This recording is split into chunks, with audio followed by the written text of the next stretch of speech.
I'm Rachael Edmonds, I'm a Senior Development Planner.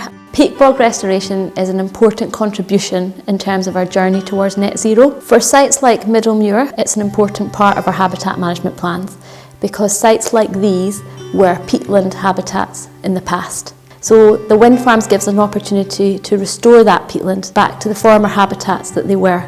My name's Ewan Turner, I'm Director with Drumclog Plant. We specialise in peat bog restoration and all aspects of wind farm work. So the work we've been providing at Middle Muir Wind Farm has been a number of different bog restoration techniques with the viewpoint to raising the water table on the bog and stopping the erosion of the peat. Peatland seen as a priority habitat, and the benefits it has in terms of storing carbon are well understood and identified, so there are targets to try and increase peatland cover throughout the country.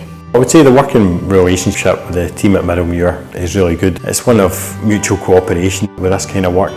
You can't go and stand over the chap that's doing it all day, so there has to be a sort of mutual trust there that A, you've got the right company to do it, and B, we've got the right person on site doing it. After that, everything becomes very easy. OnPath Energy take a holistic approach to development, from site identification right the way through the planning process to construction and operation. And we factor in the benefits from a socio-economic and environmental point of view right the way through that process. We do this because we listen and care to the views of our local communities, our business partners, our statutory stakeholders and our people.